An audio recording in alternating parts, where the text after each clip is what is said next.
All right, everybody, welcome to the FFL USA podcast. I'm Trey. I'm your guest host, and I'm so excited to have two very special guests this week, Mr. Greg Birch and Mr. Kevin Vega. Never gets old, right? Love it. That applause is phenomenal. So you guys have a really unique story, and I think I'll just kind of pass it to you, Greg, and let you ask some questions. But for those that don't know, I'm sure it's probably going to be the most popular FFL USA podcast we ever did. But, you know, in the month of April, Greg issued 189,000, which he was really excited about. But the thing that he was more excited about, thank you for the cha-ching, the thing he was more excited about, Kevin, that he was telling me was the fact that you decided to join him in the business. And so his big accomplishment in April was that you got started and actually had some pretty significant success right out of the gate. But you have a unique story. So I'll let you guys get into that, and I'll chime in with some extra questions. So for those of you that know me, you know that I came prior military, and I was in the military for 11 years before I got out, and I transitioned into insurance, was in some other companies, and came to Family First Life. So I was in Fort Carson at the time, and I was a captain in the military intelligence, and I got a very young First Lieutenant Kevin Vega. Boom. First Lieutenant Kevin Vega, who was assigned as my S2X Alpha, which is basically I was the human intelligence manager for the entire brigade. I managed all human intelligence operations, interrogations for. So does that mean you just gave like troops IQ tests, or? So I managed the legalities about source operations, so like CIA stuff like that. Nice. That's what all human intelligence operations are managed by the CIA. So anytime they talk to sources, stuff like that, that's all managed by them and the legalities. So I went to a course that taught me all the legalities, the ins and outs of what we can and can't do. And then I managed that at the brigade level. So anybody that had to run sources, I was managing that program for the brigade commander to make sure that he was within the left and right limits, basically. Nice. So I had an alpha who was my second in command, basically, for that shop. And at the time, I didn't have one. And we got this brand new first lieutenant, and the S2 was like, "Hey, here's your new alpha." So I got very young Kevin Vega. Nice. So we started together in the military, or we met in the military. Tell a little bit about like meeting me, what it was like, and then we'll work from there, I guess. So for those of you that don't know Greg, he's super tall, 6'7", very intimidating personality, and he was about as big as he is now. So as a first lieutenant coming into a brigade level assignment, it's pretty intimidating, you know, but he has that welcoming personality. So Greg and I really hit it off right off the bat. That first week we worked together. So we worked together. It wasn't even very long. It was about 2-3 months that he was my alpha, and then I got an actual alpha because I'm supposed to have a warrant officer. And once I got that warrant officer, he's transitioned over to another position. But then we still hung out. We deployed Afghanistan together, and then we've maintained a friendship ever since.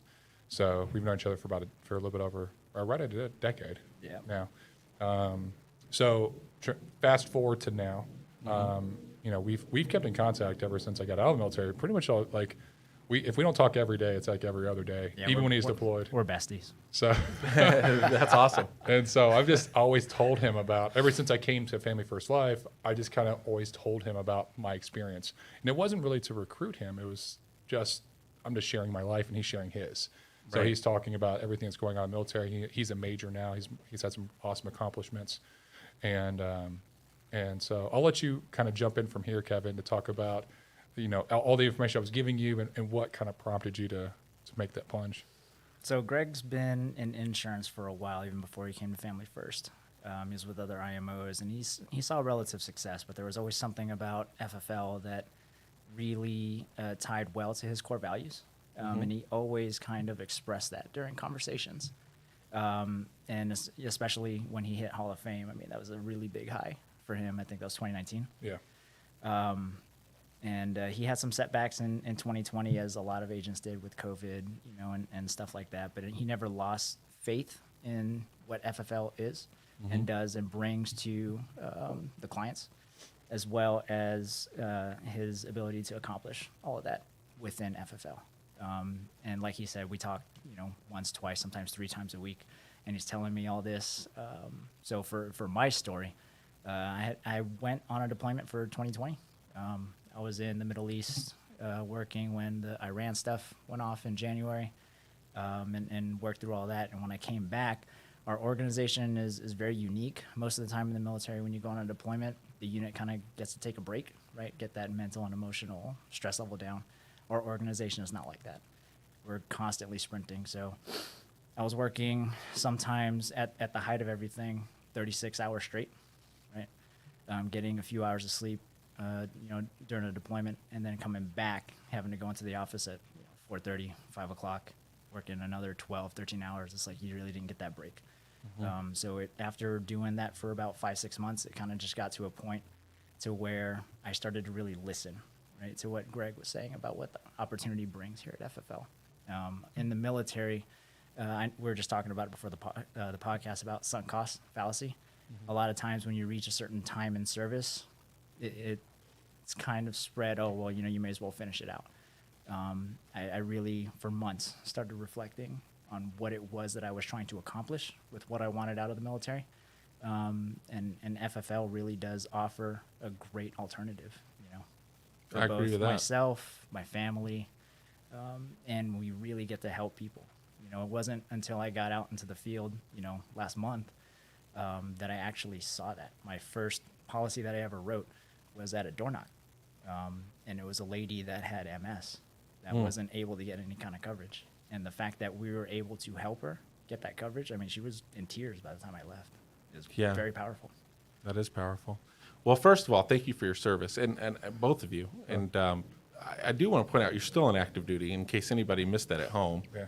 And I was in the military, and the thing I've always equated to FFL is just the closest thing to the military as far as camaraderie and brotherhood, if anything else I've ever been involved with. Absolutely. You know? Absolutely. Hands down.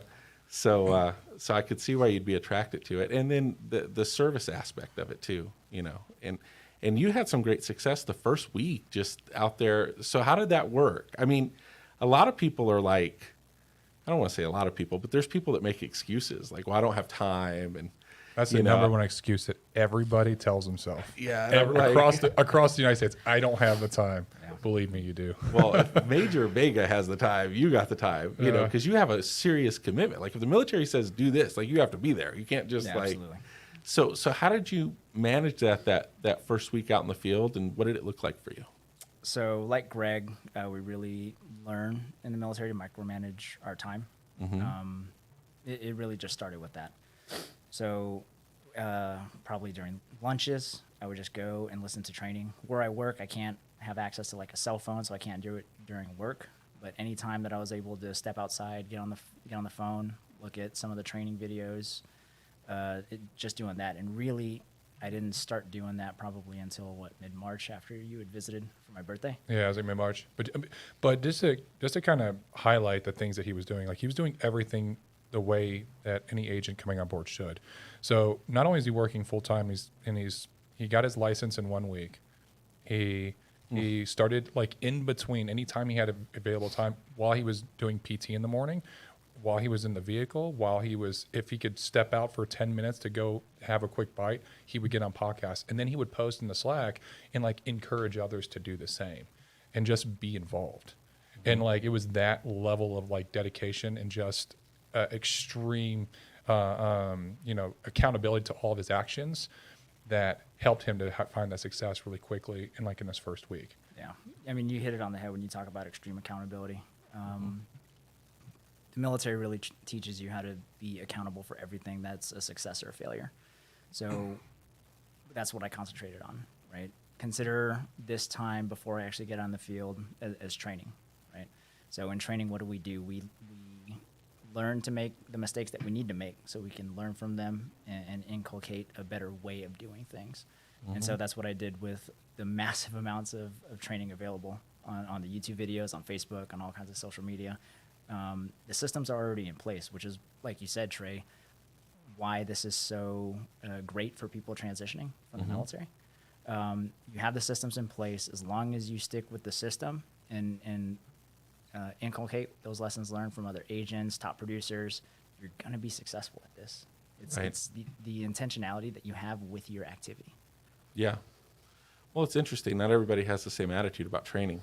Yeah. I mean, when we talk about training with you, like it's training, Yeah. like it's there. I'm going to use it. That's what it's for, Absolutely. you know? So, I feel like I cut you off, Greg. You were going to ask something else. I was going to kind of belabor a little bit more of a point that you were saying. He is still in the military. How many years have you been in the military, and how many years until your retirement?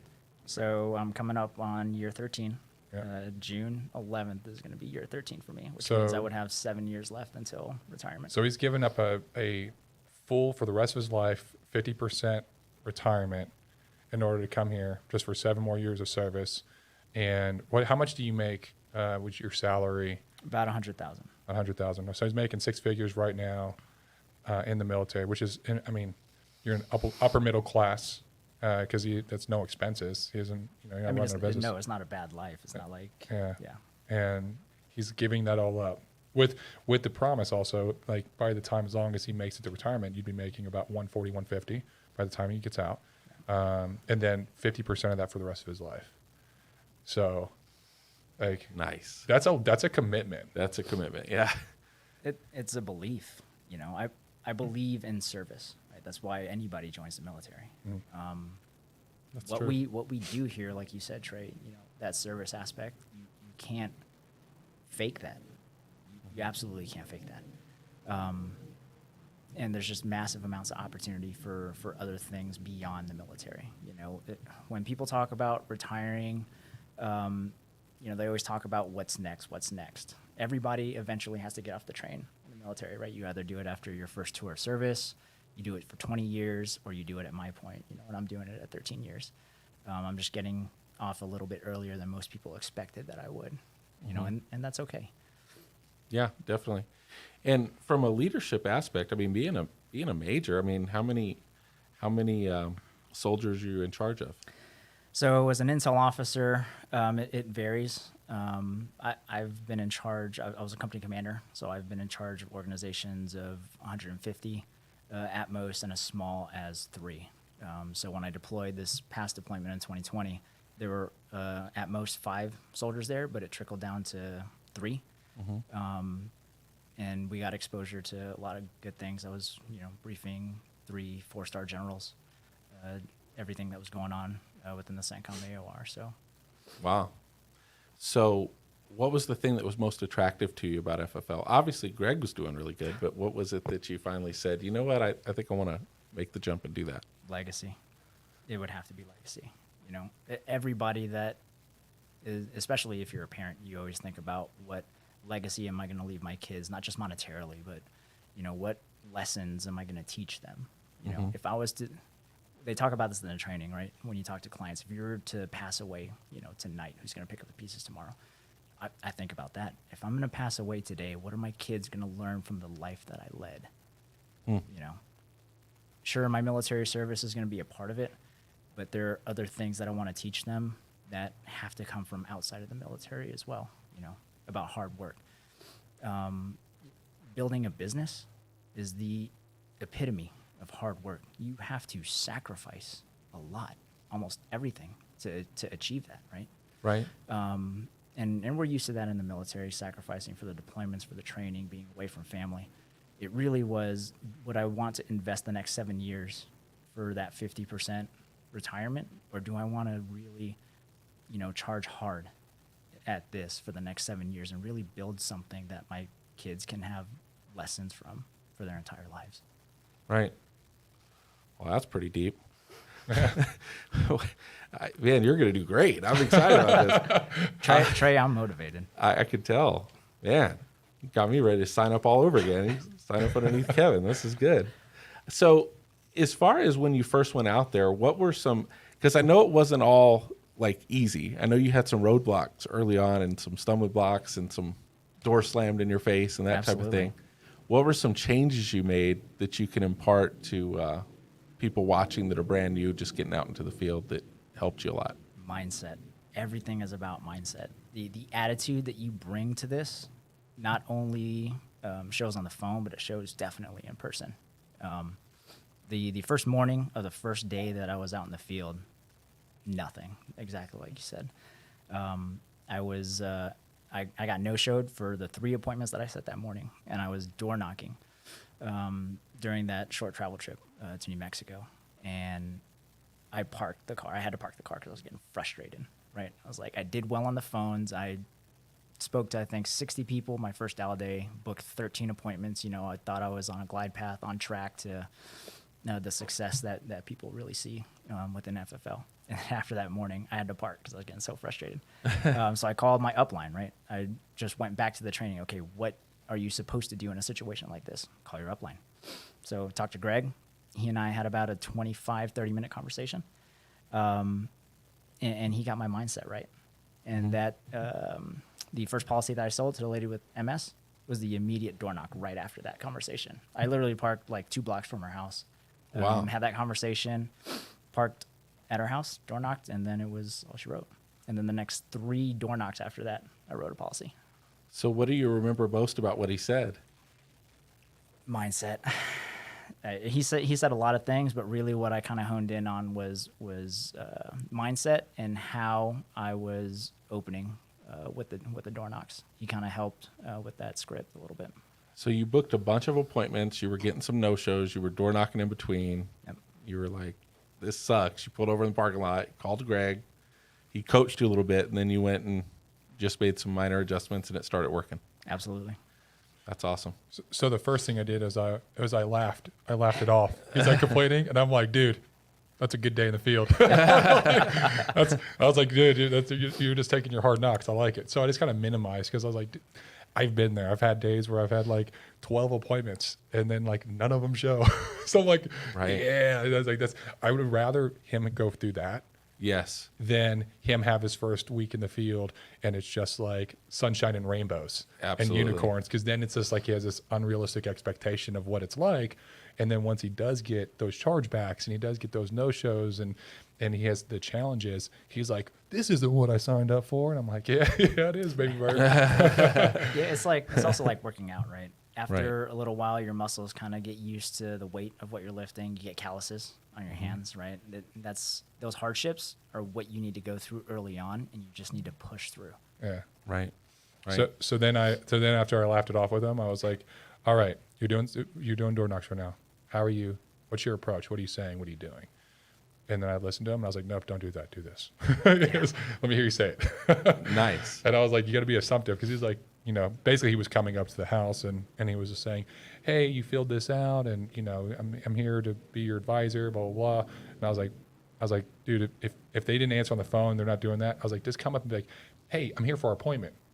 And they're gonna be like, what? Like, yeah, the appointment. My office told me to be here at this time. I'm here for the appointment. You signed up for this. Here's your information. Hey, can we go sit over there and just start walking in? And it's Right. a super assumptive. They're gonna be like, what's this for? And you're gonna be like, oh, this is for the life insurance that you signed up to get information about. Yep. I'm just here to make sure take your pulse, make sure you're still alive, and ask you some questions, and I'll be out of your hair. You Yeah.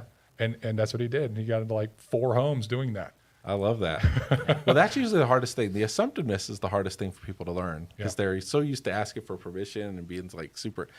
I think people confuse assumptiveness with like being rude. Like you can be assumptive and still not and still be polite, you know, but you're there for a purpose. How long did it take you to learn that? What were some? You probably had some challenges early on. I did. I had a lot of challenges early on. It took me I would say it took me about 6 to 8 months before I finally grabbed a remote control and I reached over and turned off the TV myself, you know? Right. And then look at them straight and just be like, hey, this is really important. We need to pay attention. I only got about 10, 15 minutes before I got to get to the next appointment. So I need you guys like all ears and then jump right into it. Right. It took me a long time because I always heard on a podcast like, "Hey, just reach over and turn it off yourself," and I'm like, "That's bold. I don't know if I can do that." So it's a bold move, Cotton. So it took me a while, but then I with every little bold move that I did, I saw that it actually worked, and I was like, "Wow, that worked. How much bolder can I be?" You know, and so that would morphed into like when I'd show up to homes for door knocks, like, "Hey, I'm here for our appointment," and just started like kind of heading my way in. And like they're like, "Who are you?" Like, this giant man coming through the doorway. Well, it's funny. Your way of heading in is different than my way because you automatically duck to go in. I just noticed that. That was funny. So doing that, and then And then like now I'm just super assumptive when it comes to doing the application. I just say, hey, based on this, we're going to go ahead and go with this plan. So the next step is we're going to do this application. Hey, what's your middle initial? And I'm just in the application already. And doing the application before I even give them quotes. I'm like, hey, will you guys see if you can get approved before I can show you some options? And I'm going straight into Americo. I'm making sure that they have the ability to get through the medical questions and the MIB check before I even show them options. And it's just very, very assumptive. Yeah. And then they're like, and then once they've gone through all that, I've taken them down this path that they're like, well, now I got to pick one because I answered all these questions. Already went through all this. Already yeah. went through all this, and it just makes sense to them. That's really interesting. So Like FFL is like the ultimate meeting of the minds. So over time, I've witnessed this happen where, like we used to always talk about, the structure you provide at the beginning of the appointment by setting the table. And then you would listen to these TNLs, and people that never talk to each other would have the same like flow into it. And you're like, how the heck did that happen? Like, you don't know each other, they're saying the same stuff. And then with you doing the application first, so Will Lohr, he's Hall of Fame, he does that. Eric Schmidt does that, and then you're talking about doing that. And I'm like, I'm pretty sure you guys never got together and discussed it. no. It's interesting how the best practices just sort of come out in time, And it just makes sense. Like, Yeah. I don't understand why some agents out there don't delve into the training as much as they should, because they would learn that. Yeah. The recipe for success is already out there. It Many totally people is. now are replicating that success, getting Hall of Fame. Yeah, that's for sure. So how do you devour the training though, Kevin? Like, there's so much. Like, did you pick like 2 or 3 that you watched all the time, or did you pick everybody and then like as you watched all of it, you're like, okay, that probably won't work for me. That will. You just pick pieces of it, or So like Greg, I'm an early riser. My gym opens up at 4, so I'm up at 3:30 to go to the gym by 4, and I'm there for about 90 minutes, sometimes 2 hours, and I'm doing nothing but listening to podcasts during Nice. that time. And working out. Yeah. Yeah. But I go to the gym, listen to podcasts. I don't lift anything. all of that, to be honest, all that motivates me to lift even more. Right. Because there's so many people getting success, and it's like, man, anybody can do this. Anybody can do this. The framework is already there. The structure is already there. The training's available. Just delve into it and learn. So if you hired 5 people tomorrow, what would be the first podcast you'd tell them to listen to? Oh, wow. That's a good question. Paul McLean and Matt Smith, phone objections Oh, and rapid- objections. rapid objections. Rapid objections. Yeah. I make all my agents watch that over and over and over again. Nice. I like that. Paul McLean's 8 steps to final expense Yeah. is money. It's super key. I listen to that when I'm in the field. I'll probably listen to that like on repeat until Nice. like I can do it off the cuff. It is super successful. So I did a trip for the military out to North Carolina. I was super busy, but I was still able to work in some dial time, and got 3 appointments there and wrote 2 apps. Definitely inculcated that in his 8-step program into both of those appointments. Not only did I write the business, but it was really quick. I wasn't in there for 45 minutes, 50 minutes. I was in and out in 20, 25 minutes. Were they final expense leads, like Yes. Facebook leads, Yep. or So final expense. I did game time leads for that one. nice? Yeah, the thing I like about that training is that could be called the 8 steps to insurance sales. Yeah. Because it would work with really anything. Yeah, You it'd know, work with just- the internet life leads. It'd work with final expense. It'd work with mortgage section. Yep. Right. And Greg's approach too is the other thing I noticed. When he sets the table in the beginning, I thought that too. Like, this will work with anybody who wants to talk about insurance. What Greg's doing, this will work. You know. Let's get into that a little bit, Greg. Like, when you sit down with somebody, you were saying something to me about questions. Like, you can ask questions without being accusatory. Like, why didn't you do this, or why? You're like, I just asked what and how. Yeah. You know. So So all the questions that I ask, I've formulated to where they all begin with what and how. Because if let's say that you don't have insurance, Trey, if I say, why haven't you gotten insurance yet? That's a lot, because I'm blaming it on you. Right. Instead of saying, what's prevented you from getting insurance? Now I'm an imaginary third party something that you can look and blame, right. but it's the same reasoning. Right. So you're going to say, it's not my fault. It's been too expensive. All these policies have been too expensive to me. And now I know, hey, there's going to be price objections coming up. Right. And I need to address that beforehand. So, but it's a very non-confrontational way of getting to the heart of a matter and without saying why, which why just comes off as very accusatory. Why haven't you done this, or why haven't you done that? Right. So the questions in which I ask in the formula that I have, the first question I always ask is, what motivated you to fill that form out? It could be what motivated you to fill out the mailer. It can be what motivated you to fill out the online form, what motivated you to fill out that Facebook request, whatever. But what motivated you? Third party something, third party reasoning. Then after that, I'm going to say, how long have you been looking for whatever, how long have you been looking for this? And I want a time frame. And then whatever time frame they're going to use, it's been a while. I'll be like, a while, like 1 year, 2 years, 5 years. I'm gonna keep digging in, or I'll just say, it's been a while, Right. and then they'll say, yeah, it's been like 6 months to a year. Oh, okay, so it's been about a year. Yeah, okay. And then I'm gonna ask, what happened a year ago that got you looking? Because that's where they start to like just blah, and just pour everything out. Right. And they're like, well, my best friend died, and then he didn't have a policy, and I was dating his sister, and she ended up having to pay, and it was too much. It's like the floodgates open. Right. And it gives you all the reasoning you need. So it's like the why button getting hit. And then you're like, wow, that's powerful. Wow. And you just keep repeating everything they say, like every statement or sentence after they say it. Yeah. And you're just building all this rapport, just putting all these deposits in because you're showing this empathy. And then once you do that, then say, hey, well, like, what other agents have you worked with? That's a lot different than saying, have you worked with agents? That's a yes or no question. I don't want to ask that. And it's a lot different because I always want to ask open-ended questions where they have to discuss with me. It's a lot different than saying talking about companies or anything like that. So I just say, hey, what other agents or advisors have you worked with about this? And they'll either tell me I haven't worked with anyone. Then I'm gonna say, what's prevented you from talking to anybody about this? Right.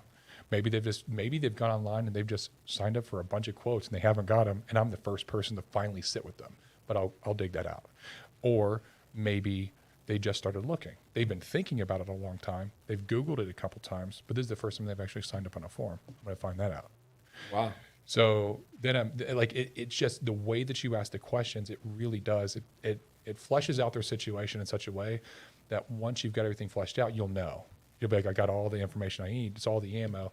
And then like usually the last question I ask is, hey, what's prevented you from getting this before in the past?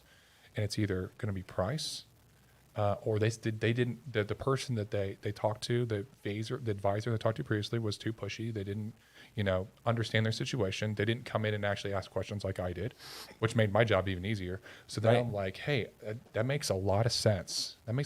So just to make sure that I have everything correct, it sounds to me that you started looking for this about a year ago. You've talked to a couple other agents. They haven't understood your situation. And so you haven't made any decisions to move forward to actually get the protection, but this is something you need because a year ago, your father passed away and he didn't have any protection, and you and your siblings had to come out of pocket. And when that happened, you thought, man, I need to get something in place because I don't want this to happen to my kids. And that's really admirable that you're thinking about that you want to do this. Now, you're also concerned because of your health. You had a heart attack 4 years ago, and you're afraid that if you get put in a policy, the prices are going to be either exorbitant or they're going to change on you every other year. Is that all about right? Sounds right to me. And so I basically told your story from my own viewpoint because I asked all these questions, I understood it, and I regurgitated it to you. And all I've done is said, I understand you. Mm-hmm. And now we're in the same playing field. Let's move forward together. And how we move forward, say, hey, perfect. My expertise is helping people just like you, people in the retirement ages, people that have had previous heart attack or previous critical illnesses or previous whatever their situation is my expertise. Yeah. And I can find level coverage for you. So this is my process, and this is what I do. So what we're going to do is we're going to start off with one company. It's my platinum partner, and I think I can get you approved with them. We got to do an MIB check. Okay. But that's going to tell me where we're going to go. Okay. So Trey, what's your middle initial? Nice. Dude, I don't know how you say no to that. How many times did you do that with you, Kevin, before you went out there?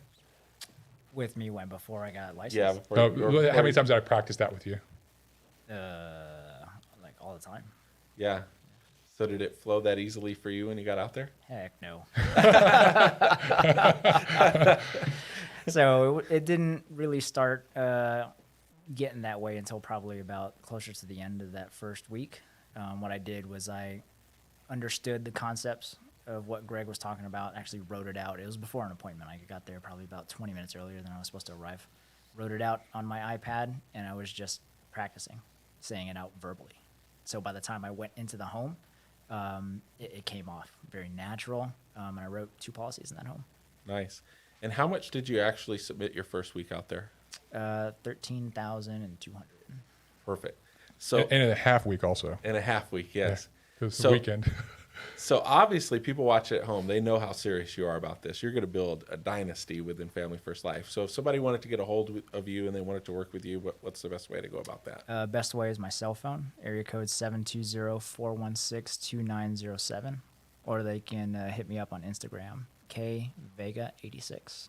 Nice. What about you, Greg? Somebody wants to work with you? Yeah, if somebody wants to work with me, then my cell phone number is 931-249-7363.